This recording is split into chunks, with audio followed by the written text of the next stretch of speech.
하나님 말씀은 구약성경 이사야서 30장 8절 말씀입니다.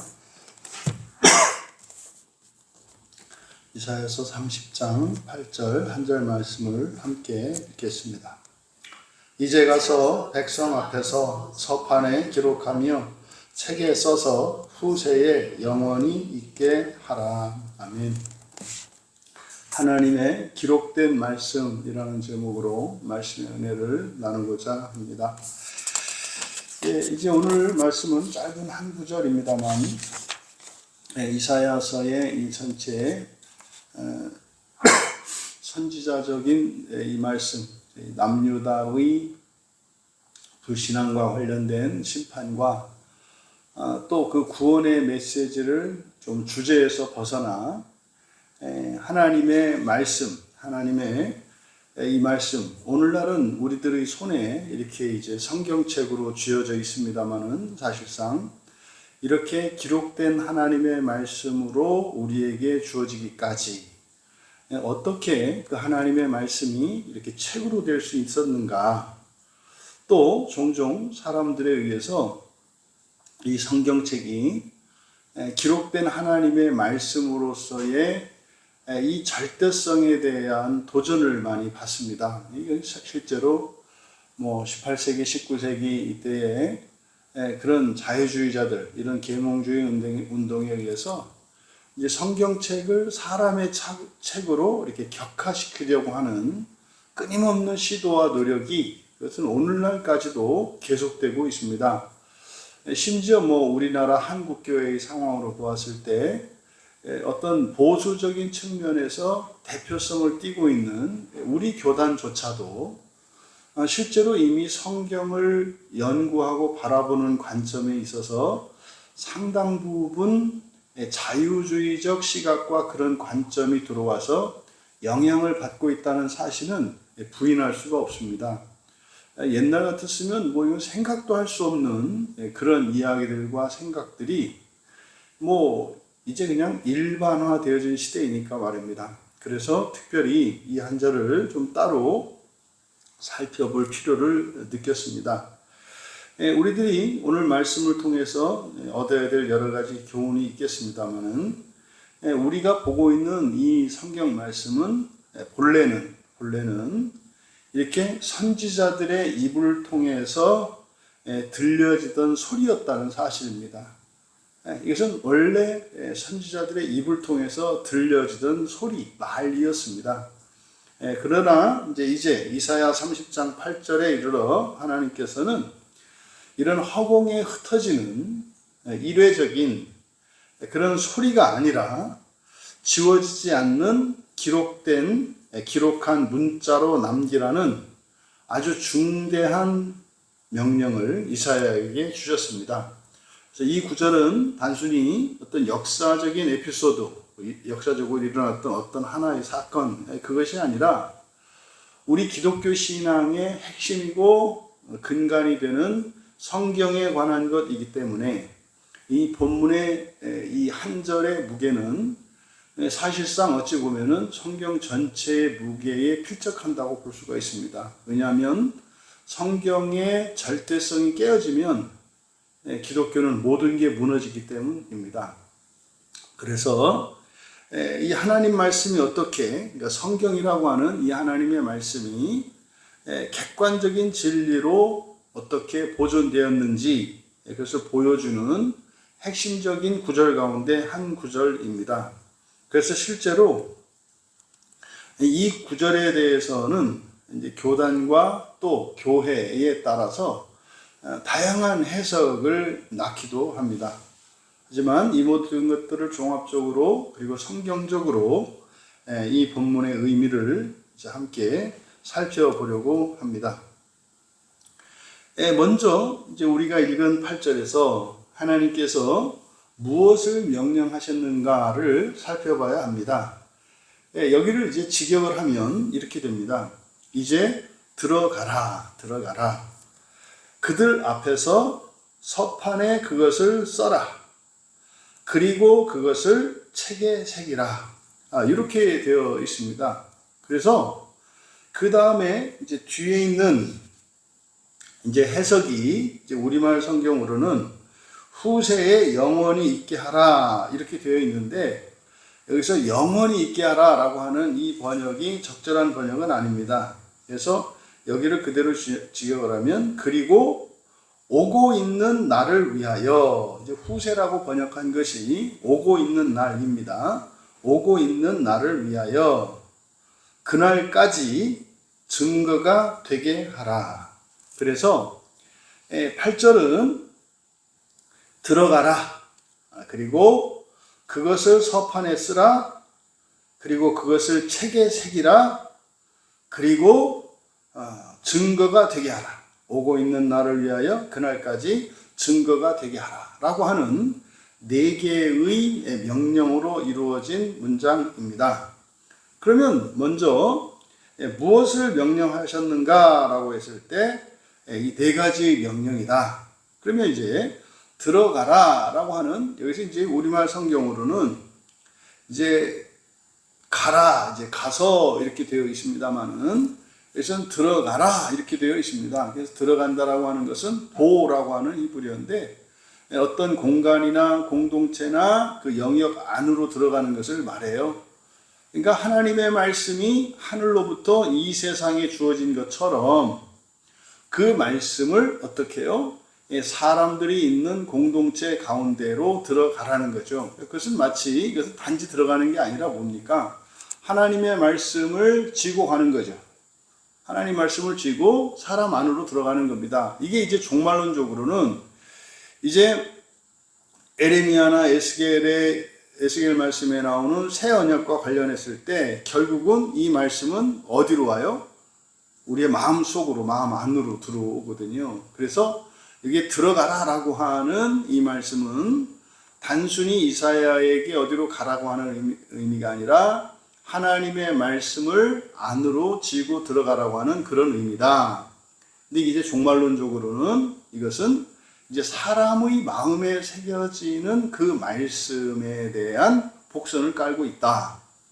그 다음 두 번째로 이제 하나님의 말씀을 기록하는 것과 관련해서 2가지로 나타내고 있지 않습니까?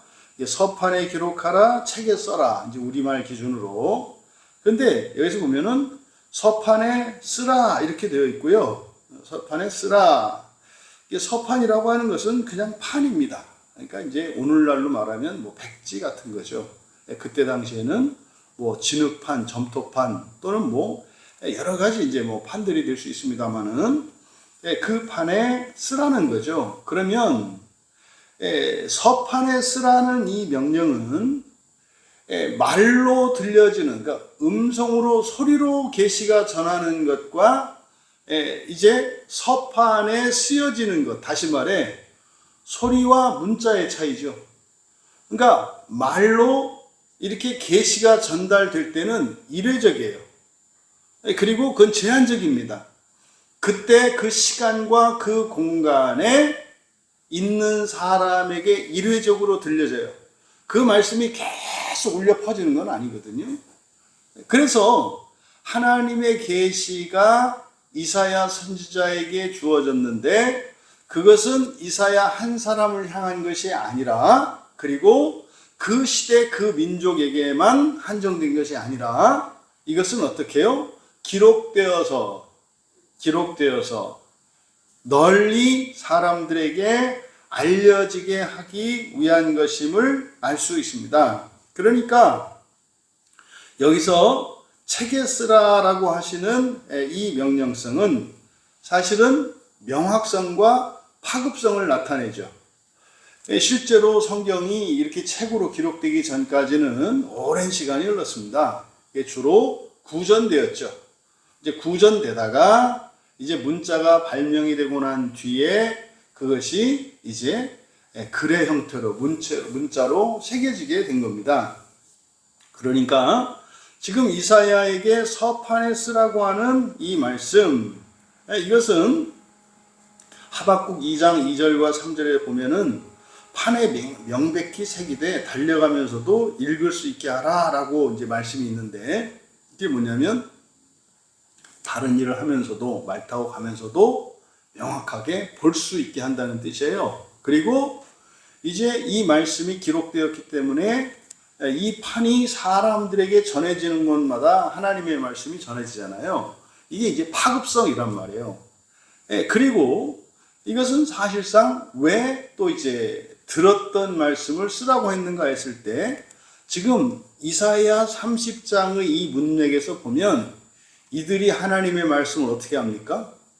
듣지 않잖아요. 듣지 않아요. 그래서 그 하나님의 말씀을 듣지 않는 세대이기 때문에 듣지 않는 세대에게 하나님의 말씀이 계속 전해졌는데 듣지 않아요. 그러면 이 말씀이 어떻게 되죠? 끊기게 되죠. 그러니까 이들이 하나님의 말씀을 들을 수 있게 되었을 때 볼 수 있을 거예요. 그러니까 이제 그때를 위해서 기록해 놓은 거죠. 그래서 이것은 이 시대의 그 완악한 세대, 귀를 막고 듣지 않는 이 완악한 시대에 대한 고발과 또 그들에 대한 경고인 겁니다. 그러함에도 불구하고 하나님께서 어떻게 해요? 남겨두시죠. 하나님의 말씀을 깨달을 수 있도록 서판에 새겨서 하나님의 말씀을 믿음으로 또 그걸 깨달아 알 수 있도록 기회를 주신다고 하는 것을 서판에 쓰라는 명령을 통해 우리가 알 수 있습니다. 그다음 두 번째로 우리말 성경에는 이제 책에 써라라고 되어 있습니다만 여기서 책이라고 하는 것은 이제 세페르인데 오늘날은 우리들이 이렇게 종이로 만든 책입니다만 그때 당시에 책이라고 하는 것은 이제 갈대나 아니면은 양피지에 쓰죠. 그래서 파피루스나 양피지에 기록을 해서 그걸로 이제 줄로 꿰어서 책을 만들었단 말이에요. 그러니까 여기서 그러면 이제 책에 써라라고 되어 있는데 여기서 쓰다라고 하는 것은 이제 새기는 겁니다. 새기는 거예요. 그러니까 앞에서 서판에 써라라고 할 때는 문자로 기록하는 것을 나타내고 두 번째로 이제 책에 새겨라라고 할 때 이것은 뭡니까? 각인시켜서 잃어버리지 않도록 하는 거예요. 그러니까 이렇게 책으로 다시 말해 두루마리나 파피루스에다가 새기는 목적은 뭐예요? 보존성입니다. 보존하는 거예요. 오랫동안 잃어버리지 않고 말씀을 지킬 수 있는 수단으로서 책을 만들게 하신 거죠. 그리고 이제 하나님의 말씀이 직접 말씀하시는 자리에서 모든 사람이 직접 듣는 것이 아니라 이제 앞으로는 어떻게 돼요? 이제 말씀으로 계시하는 이 계시가 이제 중단이 되는 때가 있단 말이에요. 그리고 책으로 하나님의 계시가 이제 우리에게 들려져요. 이제 오늘날 우리와 같은 거죠. 그래서 이제 오늘날 우리들은 어떻게 이야기합니까? 하나님의 구원에 관한 직통 계시는 끊겼다 이렇게 얘기한단 말이에요. 끊겼다고 하는 이유가 뭡니까? 성경 안에 충분한 계시가 담겨 있기 때문에. 그래서 끊겼다라고 하는 것은 절대로 하나님이 그렇게 안 하신다라는 의미이기보다는 그건 불확실하단 말이에요. 그래서 이제는 이제 교회에 의해서 공인되어진 이 성경 계시, 이것만으로도 충분하고 이것을 우리들이 구원의 방편으로 추구해야 되지, 이미 완성된 성경이 있음에도 불구하고 또 다른 음성으로 듣는 계시, 이 불확실하고 불명확한 그 계시를 들으려고 하는 것은 매우 어리석고 무모한 짓이기 때문에 그렇습니다. 왜냐하면 우리가 이제 망원기경을 합니다만 사람의 이 감각이라고 하는 것 자체가 도대체 못 믿을 거거든요. 들었다고 해서 그게 사실도 아니고 봤다고 해서 실제가 아닐 수 있단 말이에요. 그래서 이제 하나님의 직접적인 계시가 끊겼다라고 하는 것은 절대로 하나님이 그렇게 하지 않으신다, 이렇게 과도하게 해석을 하는 것도 좀 경계를 해야 되고, 보다 중요한 것은 뭐다? 성경의 절대성입니다. 성경의 절대성. 그래서 이렇게 새겨졌던 그 말씀이 복사된 거예요. 사본으로 만들어진 거거든요.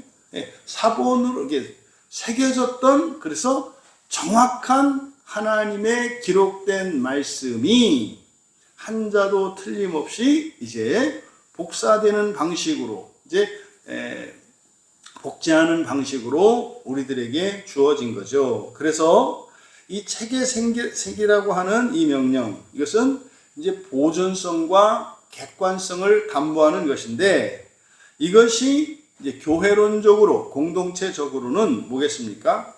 분열 방지죠.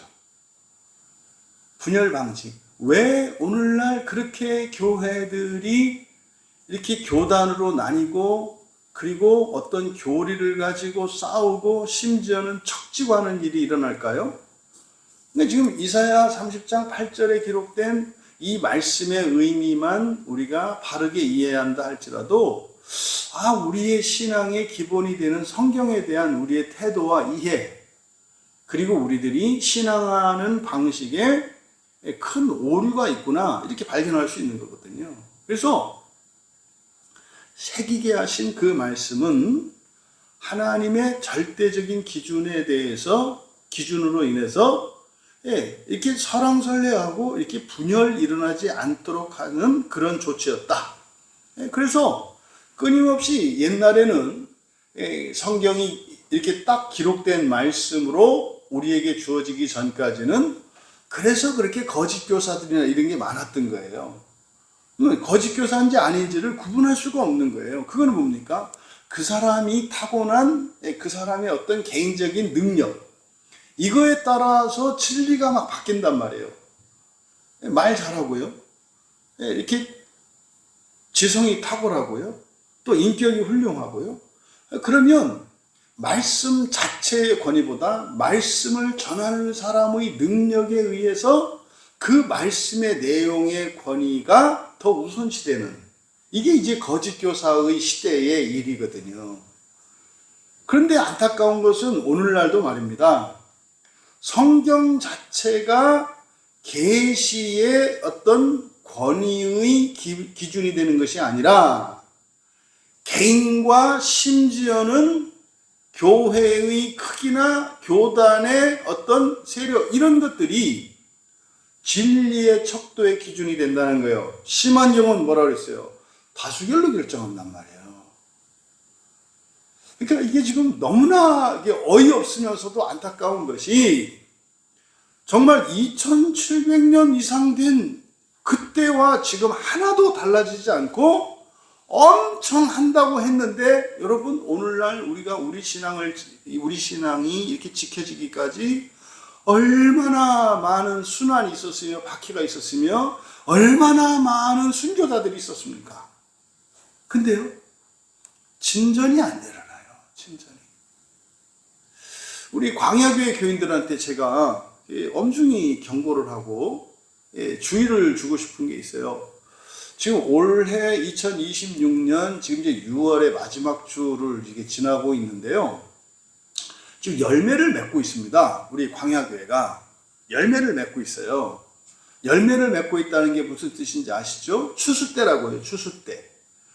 그동안 우리 광야교회에 여러 가지 이제 은혜의 일들도 많았고, 말씀을 통해서 진리를 깨닫게 하는 일들도 많았고, 지금이야 우리가 뭐 첫째 부활이라는 말을 사용할 때 교인들이 그걸 어감이 이렇게 좀 불편하거나, 뭐 사람이 신이 되는 게 구원이라거나, 뭐 첫째 부활이 있고, 다시 말해서 첫째 부활은 지옥을 거치지 않고 뭐 지옥을 거치는 부활도 있고, 이런 얘기가 지금은 이제 저부터도 그렇게 우리 교회 안에서는 전혀 이게 이제 뭐 불편하지 않거든요. 근데 이렇게 되는데 10년 걸렸어요. 이렇게 되는데. 그러니까 그 안에 많은 진리들을 우리들이 발견할 수 있었고, 기존에 우리들이 배웠고 알았던 것과 이렇게 잘못된 것을 바로잡는 정말 은혜로운 일들이 많았죠. 이제 그때마다 중간중간 이제 추수 때가 있단 말이에요. 그래서 개인적으로 이렇게 추수를 하면은 뭡니까? 한계를 넘고 정말 그 사람의 운명도 바뀌고 본성도 바뀌는 일들이 수없이 있었죠, 수없이. 근데 제가 이제 요즘 느끼는 바로는, 그렇지 않습니까? 공동체적인 첫째 부활이 있다. 그러면 공동체적인 첫째 부활이 있으면 현재적 부활의 열매가 있는 거예요. 지금 요때인 것 같아요. 제가 봤을 때는. 무슨 말이냐면 우리 광야교회에 속한 교인들의 은혜가 꽉 찼다고요. 꽉 찼다고요. 그래서요, 한계를 넘어야 되는 상황이라고요. 아니면 미끄러지는 상황이라고요. 이게 올해 이상하게 12월 기도회를 끝나고 1월, 2월, 3월, 4월, 그지? 5월이 됐는데, 5월이면 끝나겠지 했는데, 이게 6월이 됐는데도 이게 끝나질 않아요. 그게 이상한 거예요, 그동안 하고. 그래서 이번엔 좀 길다, 이렇게 느껴졌는데, 그게 아니라, 어쨌든 여러분들이 수고하고, 믿고, 헌신하고, 섬겼던 이 모든 것들이 종합적으로 말하자면, 또 12년이라고 하는 숫자가 또 전체를 나타내잖아요. 이게 특별한 그 열매를 맺는 때인 것 같아요. 아마 저는 여기서 자칫 잘못하면 교인들 간의 그 은혜에 대한 경험과 여기서 큰 차이가 있을 수도 있겠다는 생각을 해요. 그래서 제가 경고라는 말까지 한 거예요. 절대 여러분의 생각과 감정과 상황에 매이지 마세요. 넘어야 될 때라고요. 넘어야 될 때. 공동체적으로 넘어야 될 때라고. 특별한 기회라고요. 그동안 우리가 12년 동안 어쨌든 이 교회를 섬기면서 여러분이 했던 모든 실천과 수고와 인내와 고통과 눈물과 모든 게 지금 열매 맺는 시점이라고 말씀을 드리는 거예요. 이거 넘어야 된다. 넘어야 된다. 어쨌든 우리가 말씀을 지키고 왔는데 어쨌든 귀한 일입니다. 진짜로 광야교회가 정말 귀한 일을 하고 있어요. 말씀을 보존하는 일을 맡고 있거든요.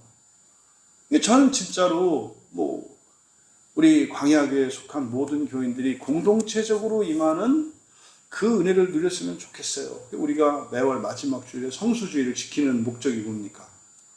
공동체적 주일 성수를 통해서 그 약속하신 복, 제 생각으로는 어쩌면 그게 우리나라 처음일 수도 있어요. 처음일 수 있다고. 왜냐하면 예전에 부활이나 구원이나 복음이나 이런 진리에 대해서 정확하게 우리가 알지 못했거든요. 그러니까 어차피 우리가 받고 누리는 것은 달라고 하는 것이고 약속된 건데 우리가 아는 만큼 받거든요. 믿는 만큼 받고. 그러니까 저는 정말 우리 광야교회가 올해 2026년에 이제 바라기는 이제 오는 주일이 6월 마지막 주일이고 성수주일이니까 이때를 기점으로 해서 정말 누렸으면 좋겠다. 지금 이 말씀을 드리는 이유가 뭡니까?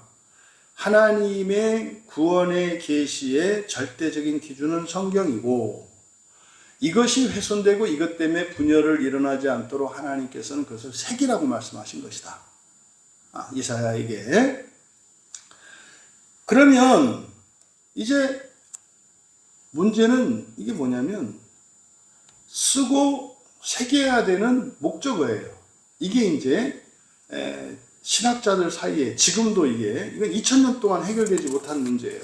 이건 그런 2000년뿐만 아니라 구약의 2000년 동안도 해결되지 못한 문제예요. 왜냐하면 여기서 목적어가 이제 우리말 성경으로는 지금 이제 가서 서판에 기록하며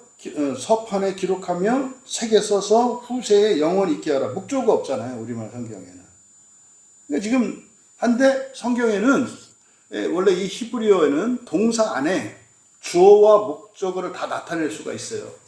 근데 문제는 주어 안에 이 주어와 목적어를 나타낼 때 대명사로 나타낸다고요. 그러니까 대명사이기 때문에 그것이에요. 그것을 쓰라, 그것을 새겨라거든요. 근데 이게 그것이 뭐냐에 따라서 이게 이제 그 신학적 배경에 따라서 해석이 달라지는 거예요. 그래서 이게 동방정교의 해석, 그리고 로마 캐톨릭의 해석, 그리고 개신교 진영 안에서도 개혁주의의 해석, 복음주의의 해석, 자유주의자들의 해석이 다 달라요. 그것이라고 하는 목적어가. 그런데 각 교단에 따라서 이렇게 종파에 따라서 다르다 할지라도 공통적인 건 뭡니까? 어쨌든 하나님의 말씀이에요. 하나님의 말씀. 근데 여기가 여성 대명사입니다. 목적어가 여성 대명사. 그러니까 이거는 하나님께서 하신 말씀과 관련되는 거예요. 그러면 이걸 두 개로 이제 압축할 수가 있어요. 지금 이사야 30장의 문맥에서 그 말씀이면 이게 경고의 말씀인 거죠. 남유다에 대한 고발장인 거죠. 고발장 문서. 이거고요. 그러니까 여기서 구체적으로 뭡니까? 애굽 동맹 맞은 사건이에요. 애굽에게 피했던 이 사건, 요 사실. 그래서 애굽 동맹을 맺은 것, 그러니까 그들의 잘못을 기록하라는 의미로 해결할, 이게 이제 우리 개혁주의나 뭐 이제 이런 쪽의 주로 주류적인 해석입니다. 그런데 여기서 이 8절은 단지 이 문맥 안에 있기는 있습니다만 이 내용 자체가 뭐다? 들려지는 하나님의 계시를 문자 계시로 바꾸는, 다시 말해서 기록된 하나님의 말씀으로 바꾸는 명령이기 때문에 이것은 이사야서 전체의 말씀을 말한다. 그러니까 이건 뭡니까? 하나님의 모든 말씀이에요. 그래서 어쨌든 이사야 30장 8절은 이 성경을 사람이 편집해서 만들어낸 것이다 라고 하는 일명 이런 문서비평, 이런 편집설을 무너뜨리는 이게 성경적 근거가 되는 구절입니다. 그래서 직접적으로 말씀하시는 하나님의 말씀이 오늘날은 어떻게 우리에게 주어진다? 기록된 하나님의 말씀으로, 기록된 하나님의 말씀으로 우리에게 주어진다는 겁니다. 그래서 사람의 언어, 기호잖아요, 문자가.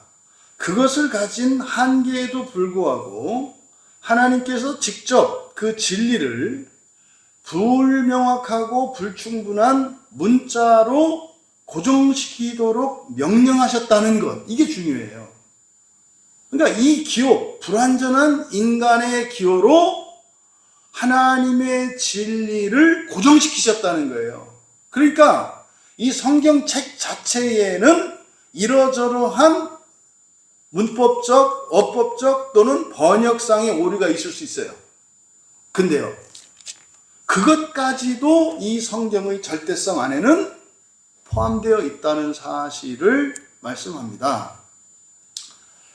그러면 마지막 네 번째 명령, 우리말 성경에서는 그를 이제 후세에 영원히 있게 하라 그랬습니다만 여기서 이제 후세라고 번역한 이유가 영원을 뜻하는 단어와 증거를 뜻하는 단어가 같아요, 자음이. 그래서 영원을 의미할 때는 아드예요, 아드. 발음이, 모음이 아가 들어갑니다, 아드. 아드 그러면 영원이에요. 그래서 원래 올람이라는 말은 영원하다는 뜻이 아니고 원래 히브리어에서 영원을 나타내는 말은 원래 아드라는 말이 따로 있어요.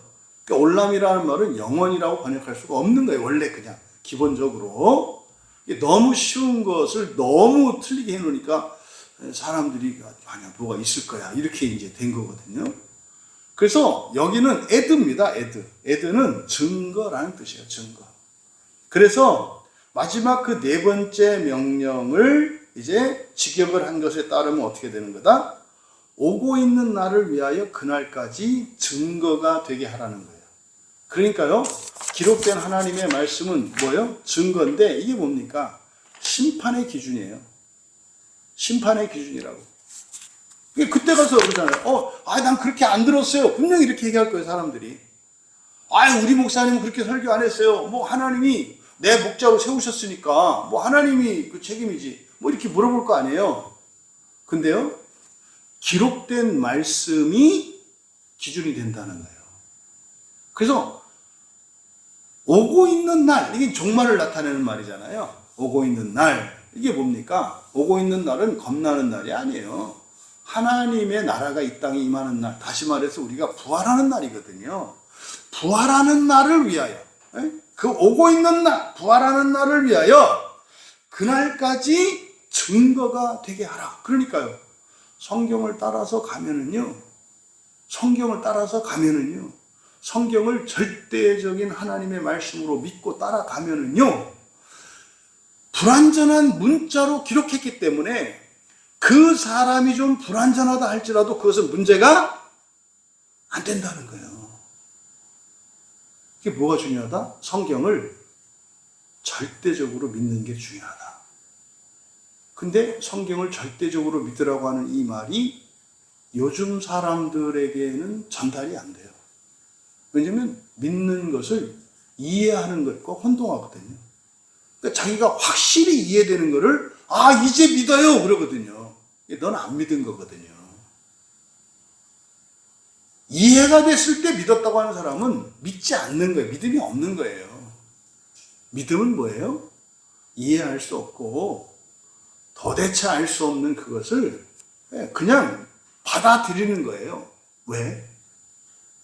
하나님이 하나님의 말씀을 기록된 형태로 우리에게 주셨기 때문입니다. 그래서 왜 기록하게 하셨는가에 대해서 바로 진리를 검증하는 시금석으로 주신 거고, 왜? 그날까지니까요. 우리가 살아가는 동안 옳고 그름, 진리냐 아니냐의 기준은 뭘 가지고 판단해요? 성경을 가지고 판단한단 말이에요.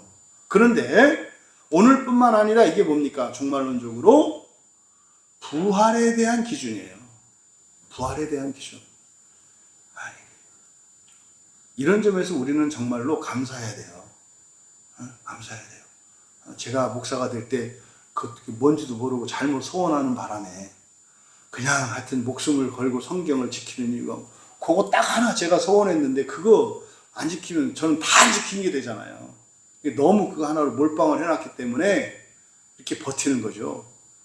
그러니까 여러분 바로 하나님께서 여기 이사야를 통해서 말씀하신 이렇게 기록된 하나님의 말씀의 형태로 우리들에게 그 증거가 되게 하신 것은 뭐다?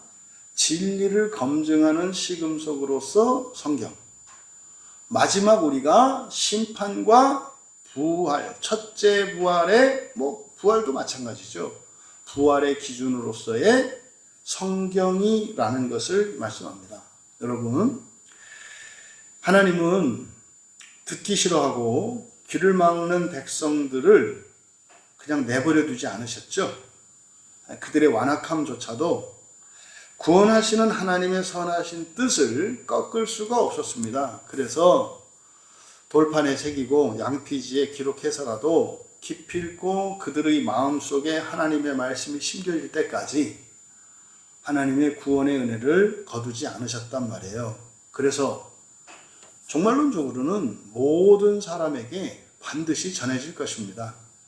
그리고 그 하나님의 그 구원의 진리는 끊기지 않고 계속 이어진 거예요. 그게 뭡니까? 우리가 가지고 있는 성경이에요. 엄청난 사건이죠. 오늘 우리 손에 들려있는 이 성경책은 단순한 어떤 종이의 묶음이거나 어떤 종교의 일반 종교들이 가지고 있는 그런 경전 중에 하나 이런 거 아닙니다. 이거는요, 모든 분열과 다툼을 잠재우는 절대적이고 객관적인 진리이고 마지막 날 우리를 판단할 영원한 증거라고 하는 사실을 기억하시기 바랍니다. 그래서 이 성경 말씀 앞에서 날마다 겸손할 수 있기를 바라고 또 이 삶의 진리의 다림줄에 맞추어 살아가는 그래서 첫째 부활의 은혜를 누릴 수 있는 우리 모두가 되기를 진심으로 바랍니다. 여러분 여기서 이렇게 서판에 기록하고 책에 새기라는 이 말씀, 이것은 오늘을 살아가는 우리에게는 어떻게 적용되어야 되겠습니까? 우리는 이미 성경으로 우리에게 주어져 있잖아요. 그러니까 우리는 이것을 우리에게 적용을 할 때는 어떻게 하겠습니까? 이게 이제 교회의 표지죠. 하나님의 말씀인 성경을 바르게 읽는 거죠. 바르게 읽어야죠. 그리고 이 말씀을 우리의 마음에 새겨야 되는 거죠. 그게 뭡니까? 성경과 우리 마음 사이에 있는 게 뭐예요? 우리의 몸이죠. 우리의 몸이는 우리의 삶입니다. 우리의 삶이, 우리의 본성이 하나님을 닮아가는 거죠. 완성은 어떻게 하신다? 하나님이 하신다. 우리는 어떻게?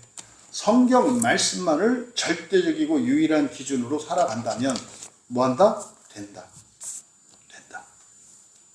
하나님의 기록된 말씀인 이 성경의 가치와 그 은혜와 유익을 누리시는, 또 그래서 정말 성령의 역사로 말미암는 그 권능을 받아서 말씀의 증인들이 되시기를 주님의 이름으로 축원합니다.